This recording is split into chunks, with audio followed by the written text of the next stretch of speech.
아, 오늘 우리가 같이 나눌 말씀 에베소서 4장 11절에서 12절 말씀 우리 같이 읽겠습니다. 그가 어떤 사람은 사도로, 어떤 사람은 선지자로, 어떤 사람은 복음 전하는 자로, 어떤 사람은 목사와 교사로 삼으셨으니 이는 성도를 온전하게 하여 봉사의 일을 하게 하며 그리스도의 몸을 세우려 하심이라. 아멘. 어떻게 성장할 것인가라는 제목으로 이 말씀을 잠시 나누고자 합니다. 이제 우리가 예수를 믿으면 제일 먼저 할 일이 이제 주님 안에서 성장하는 거죠. 예수를 믿는다는 것은 사람들은 흔히 그냥 예수 한번 믿으면 그것으로 인생을 끝내는 것처럼 생각을 하지만 예수를 믿는다는 것은 구원의 입구에 들어간 것이고 구원을 완성하기까지 어떤 과정이 필요하다는 것을 우리가 생각해야 합니다. 믿음이 아닌 어떤 다른 것으로 변하는 것은 아니고 믿음이 똑같은 믿음이 시작할 때 믿음이 끝날 때까지도 계속 믿음으로 가는 것이지만 그 믿음의 종류는 좀 더 성숙하고 완전한 그런 형태로 성장해 나가는 것, 이것이 이제 믿음의 여정이죠. 그래서 제일 먼저 일어나는 일이 그래서 말씀으로 그 삶이 변화되는 그런 것이라고 하는 것입니다. 이스라엘 백성들의 실패는 이 생명을 얻게 하는 구원의 말씀, 이게 에스겔을 통해서 분명히 말씀해 주신 것이 이 생명을 얻게 하는 구원의 말씀인데 사람들은 이것을 종종 굉장히 무거운 짐으로 생각하고 어려운 것으로 생각하는 그런 경향이 있어요. 그런데 하나님께서 주신 목적은 생명을 얻게 하려는 것이다 하는 것입니다. 이것을 기억하는 것이 너무나 중요합니다. 이것은 일반적으로 사람들이 그 율법에 대해서 그 부정적인 견해를 가지고 있는 경우가 많기 때문에 율법은 무거운 것이고 하기 힘든 것이고 지키기 어려운 것이다라는 막연한 생각을 가지고 있어서 이것이 무거운 짐으로 생각되지만 아주 분명한 의도를 우리가 이해할 수 있는 것은 하나님은 분명한 선한 목적을 가지고 생명을 얻게 하기 위한 그런 목적을 가지고 우리에게 말씀을 주셨다고 하는 것입니다. 그래서 이제 이스라엘 백성들이 그 유일하게 하나님의 말씀을 맡은 백성이잖아요. 다른 어떤 민족도 이 말씀을 받은 나라가 없습니다. 하나님의 백성, 이스라엘 백성들만 이 말씀을 받아서 살아왔는데 이렇게 귀한 말씀을 받았음에도 불구하고 그들이 생명에 이르지 못한 것은 그 말씀을 마음에 새기는 일에 실패했기 때문이라고 말할 수가 있습니다. 마음에 새기는 일에 실패했다. 왜 마음에 새기는 데 실패하는가? 우리가 아는 대로 성령을 받지 못하기 때문에 그렇게 말씀하시는 거죠. 그래서 선지자 예레미야를 통해서 이스라엘을 멸망하기 직전에 그 새로운 언약에 대해서 말씀해 주셨는데 그 약속의 말씀이 그 마음에 새겨지는 언약.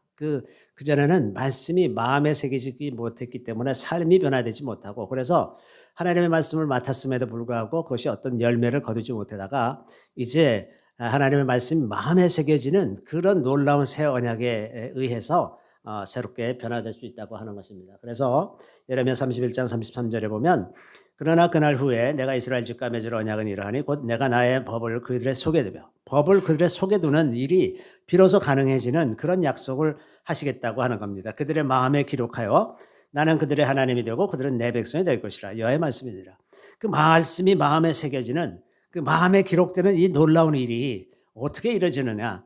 실제로 이게 어떻게 일어나는지 이스라엘 백성들은 아직도 헤매고 있지만은 말씀을 새기기 위해서 이것이 성령으로만 가능하다는 것을 깨닫는데 시간이 많이 필요했다고 하는 것입니다. 성령이 아니고서는 말씀을 깨달을 수도 없고 그 말씀을 마음에 새길 수도 없죠. 수많은 학자들이나 혹은 지적인 크리스찬들이 성경을 연구하고 많은 글을 남겼어요.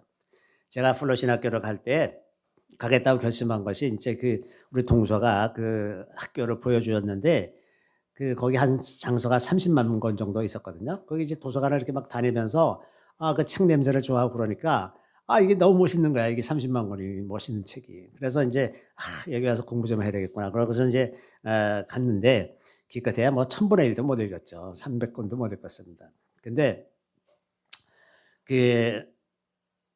달리 생각해 보면 왜 사람들이 이렇게 많은 책을 오랫동안 그 성경에 대해서 그렇게 많은 책을 쓸 수 있을까?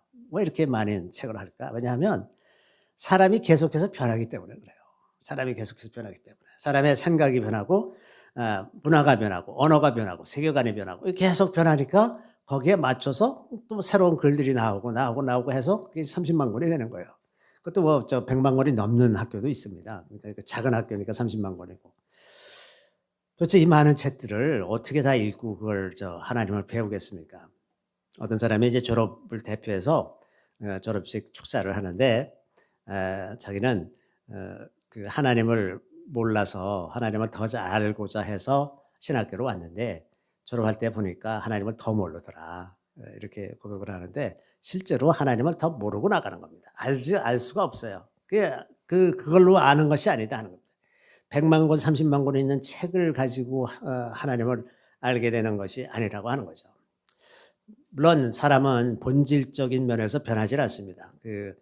문화나 사상이 아무리 변해도 그 본질적인 면은 변하지 않지만 그러나 이 본질적인 측면, 이런 가치관은 이 문화나 사상에 의해서 아주 압도적으로 그 짓눌림을 당하고 있기 때문에 이게 굉장히 힘을 쓰기가 어렵죠. 예를 들면 19세기 후반에 등장한 공산주의 사상은 150년이 지난 지금도 사람들의 마음속에 아주 깊이 각인이 돼서 다른 생각을 하는 것은 거의 불가능할 정도로 이 공산주의 사상이 사람을 덮고 양심을 덮어버리고 아주 황폐한 사람으로 만들어 버린다고 하는 거예요. 그런데 그것을 벗어나지 못하는 것이 이제 오늘날까지 나타나는 현상이라고 하는 거죠.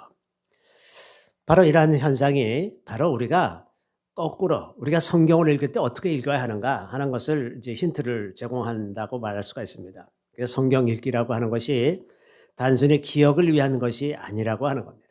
단순히 기억을 위해서 우리가 성경을 읽는 것이 아니라 생각의 틀을 바꾸기 위해서 성경을 읽는 것이다. 이것이 중요합니다. 생각의 틀을 바꾸기 위해서. 그 성경에 말하고 있는 바는 마음에 새겨지는 성경 읽기 아니에요. 마음에 새겨지는 것. 이것이 하나님 말씀하시는 건데 그 생각에 않고서 어떤 한 사상에 대해서 한 생각에 대해서 성경적으로 바뀐 전체가 바뀌지 않습니다. 그 생각의 틀이 바뀌어야 한다는 거죠. 그 생각의 틀이 바뀌면 그러면 이제 하나님과 소통하기도 쉽습니다. 모든 생각이 다 하나님하고 일치하니까 그냥 생각하면 그것이 그냥 하나님의 생각이 되고 이렇게 되기도 하고 그러면 또 이제 말도 바뀌고 행동도 바뀌고 그래서 이제 말씀에 좀 더 순종하면서 살 수 있게 되는 거죠. 노아의 때 사람들이 가지고 있던 생각의 틀이 항상 악하다고 표현하고 있습니다. 예를 들면 이렇게 돼 있어요. 여호와께서 사람의 죄악이 세상에 가득함과 그의 마음으로 생각하는 모든 계획이 항상 악할 뿐임을 보시고 이렇게 번역되어 있는데 여기 생각하는 모든 계획이 악할 뿐이다 이렇게 되어 있는데 그 계획이라는 단어 번역된 단어가 예제르라고 하는 단어예요. 예제르라고 하는 단어인데 여기 이제 예제르 이렇게 표현되어 있는데 이 예제르라고 하는 것이 생각의 틀이에요. 생각의 틀. 그 생각의 틀이 악하기 때문에 무슨 생각을 하든지 다 악한 생각만 하고 있는 거예요. 악한 생각만. 그러니까 생각만 했다 하면 악한 일을 하게 되고 왜? 생각이 행동으로 옮겨지니까. 그래서 악한 생각에서 악한 틀에서 악한 일이 행동이 계속 나오는 거죠. 이 성경을 읽는다는 것이 지적인 활동입니다. 그래서 모든 지적인 능력을 동원해서 성경을 읽는 거죠. 단순한 성경 읽기에서부터 시작해서 묵상, 공부 혹은 토론이나 나눔 이런 등의 방법으로 성경을 배우고 또 설교를 들으면서도 성경을 배울 수가 있습니다.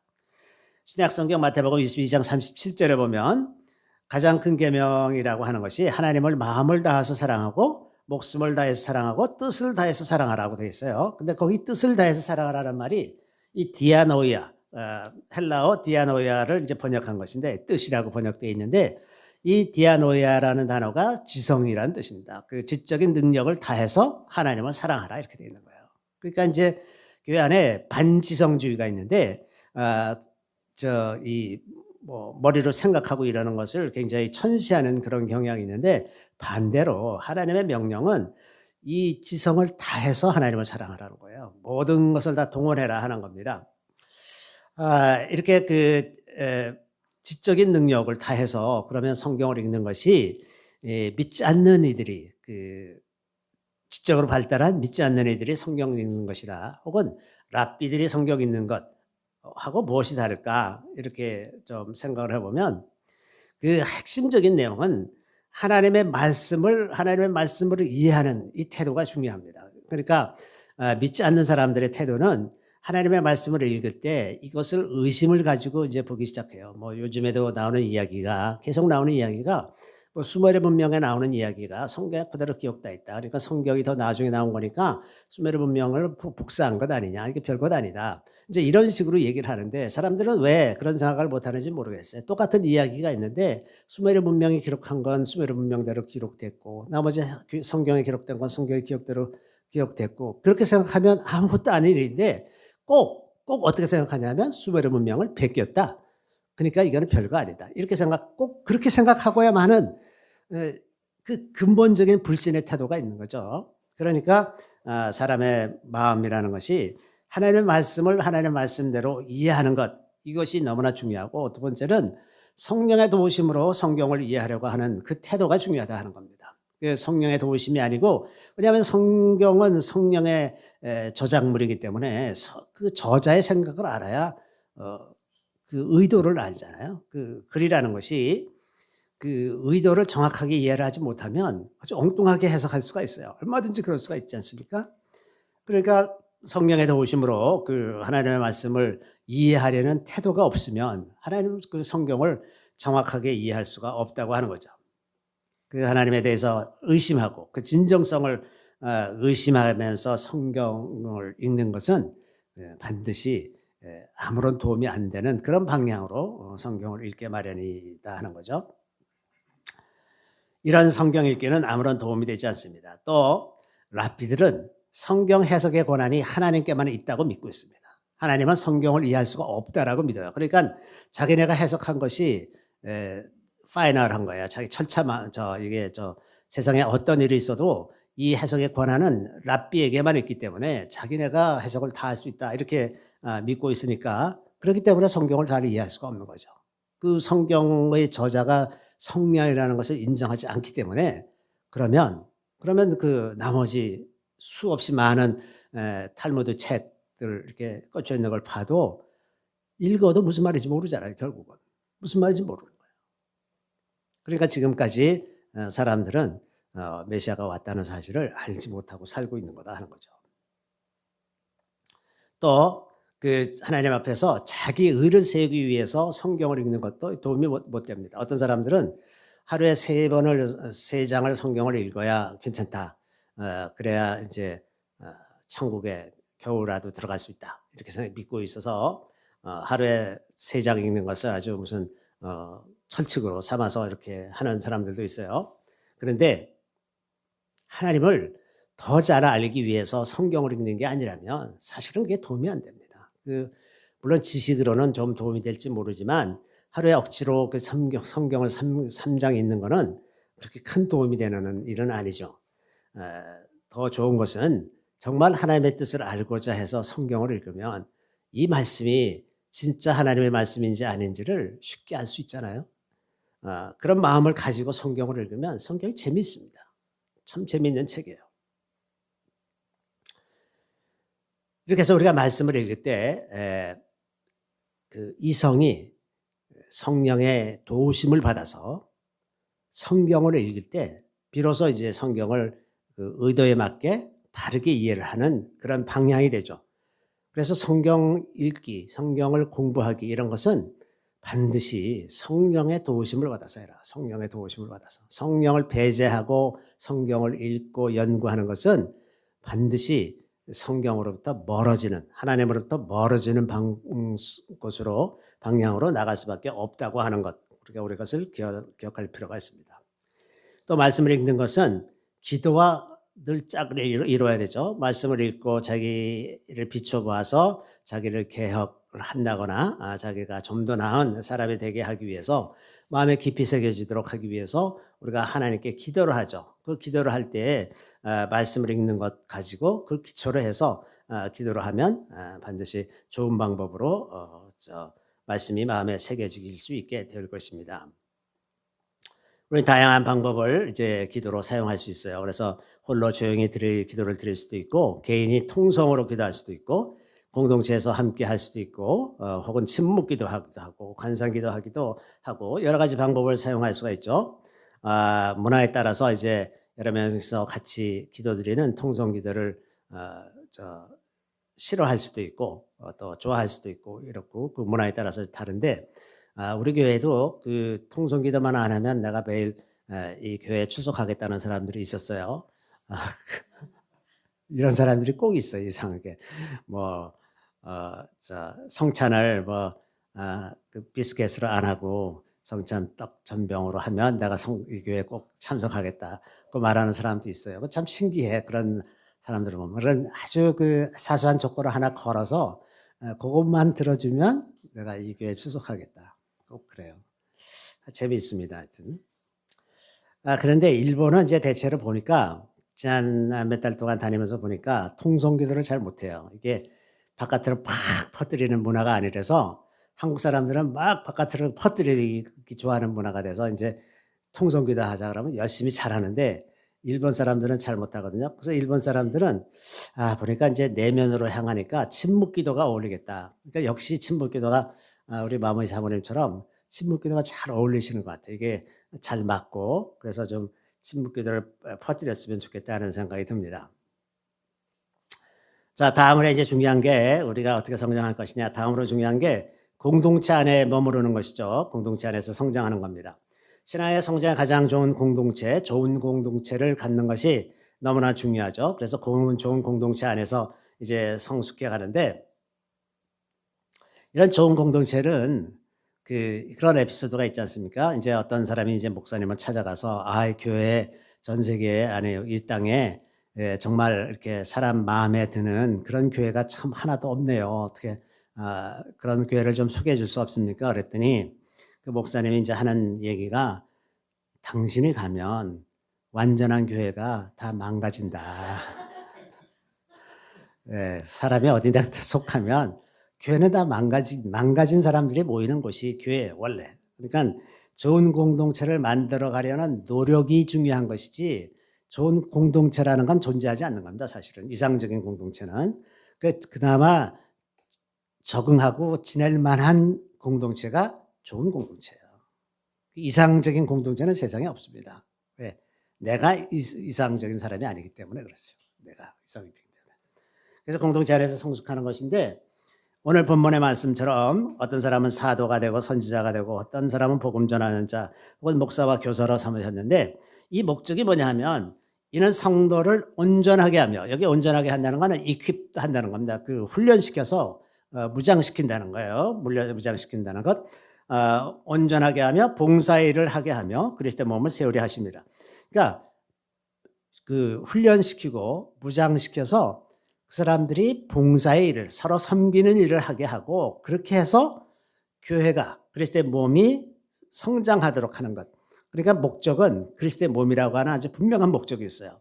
내가 드러나기 위해서 훈련받는 것이 아니라 내가 높은 자리에 차지하기 위해서 훈련받는 게 아니라 그리스도의 몸이 성장하게 하기 위해서 내가 훈련받는다 하는 겁니다. 그리고 훈련받는데 어떻게 훈련받느냐 하면 서로 섬기는 방향으로 서로 섬김을 통해서 훈련받는다 하는 겁니다.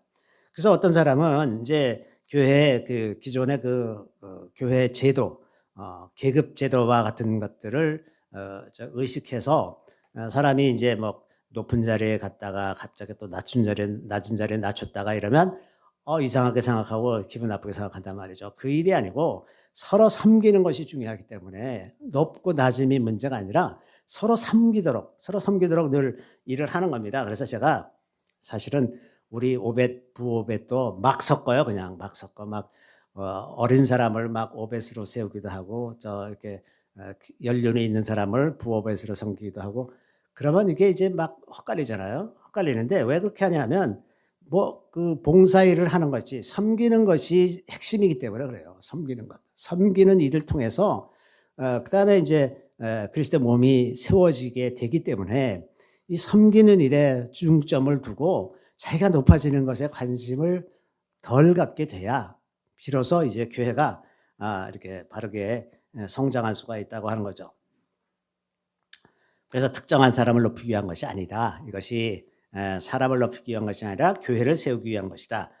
라고 하는 것이고 두 번째는 이제 교회가 공동체로 잘 성장하게 하기 위해서 각 사람에게 주시는 은사가 있습니다. 각 사람에게 주시는 은사와 기회로 서로 섬기며 나가는 거죠. 그 은사와 기회가 다르다는 것을 우리가 좀 기억할 필요가 있는데, 예를 들어서 이제 나이가 많은 사람이 있고 나이가 적은 사람이 있고 또 남자가 있고 여자가 있고, 여자가 할 수 있는 일이 있고 남자가 할 수 있는 일이 있고, 남자가 여자가 할 수 있는 일을 한다거나 이렇게 되면 일이 이제 많이 그 혼란스러워지는 거예요. 그러니까 그리고 나이 든 사람이 지내온 경력과 이런 지혜와 이런 것을 할 일이 있고, 또 나이 적은 사람이 해야 할 일이 있고, 세상에 이렇게 나눠져 있기 때문에 각 좋은 방향으로 나누면 좋죠. 그런데 오늘날 너무 그 평등주의가 이제 만연해서 나이 든 사람은 뭐냐, 뭐 괜히 앉아갖고 지시만 하고 앉았냐, 그죠?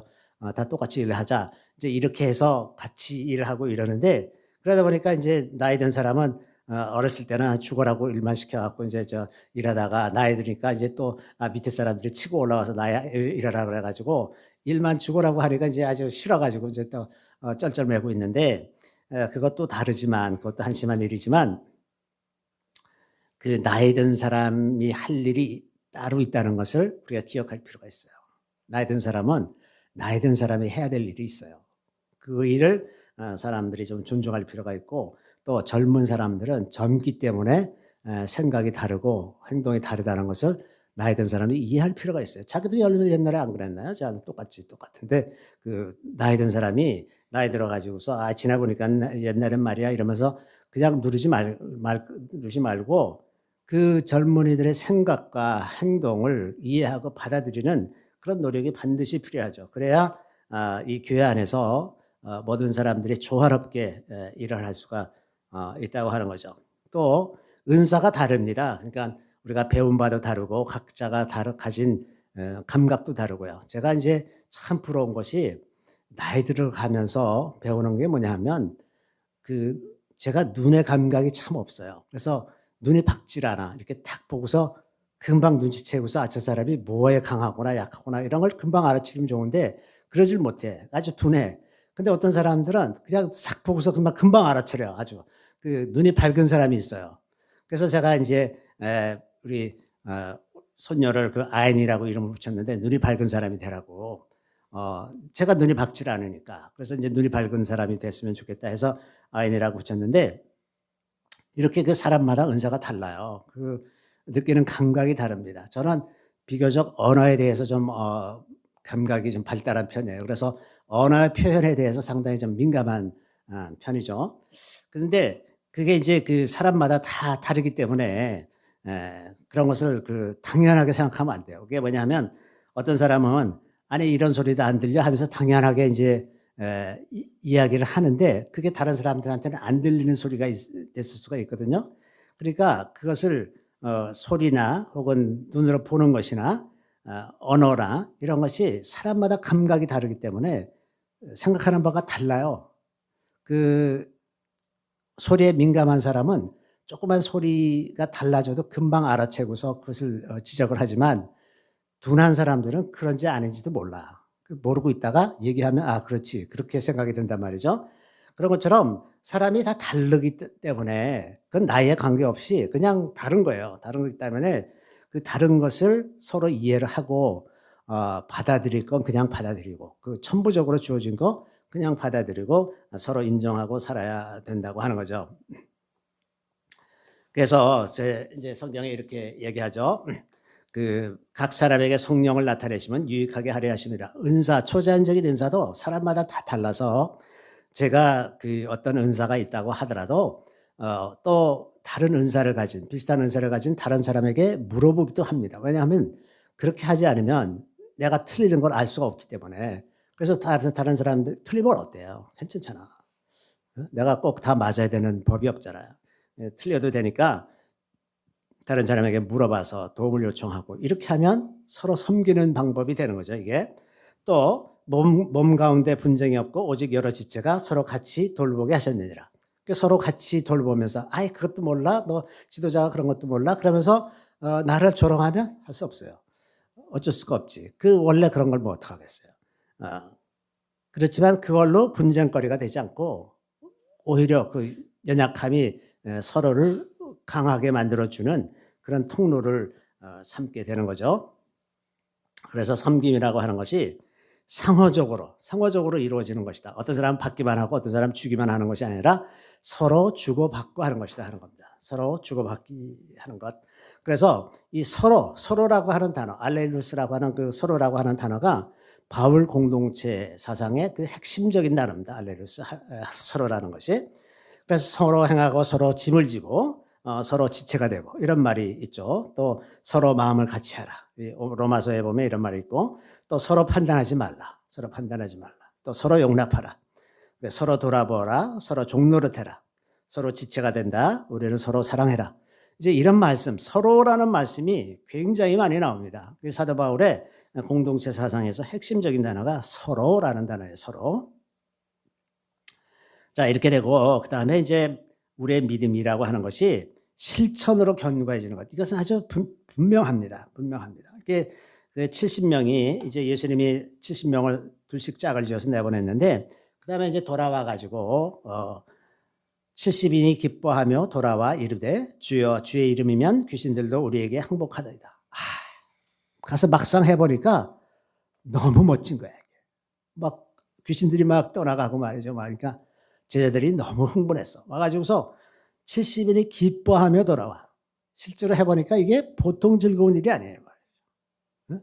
처음에 나아갈 때는 이게 짐 같아 보이고 이게 참 어려운 일 같아 보였지만 실제로 해보니까 너무나 즐거운 일이라, 마치 우리가 일본에 선교 여행을 한 번씩 갔다 오면, 이제 지금 거의 다 갔다 왔는데 한 번씩 갔다 오면 아주 그냥 기분이 탁 좋아져 가지고 와요. 그래갖고 힘을 내 가지고 와. 그리고 기도도 열심히 하고 그분들을 위해서 구체적으로 기도를 할 수 있게 되고 이제 이렇게 되는 걸 볼 수가 있는데, 이 제자들이 70일이 기뻐하며 돌아왔다. 이렇게 기록하고 있어요. 기뻐하며 돌아왔다.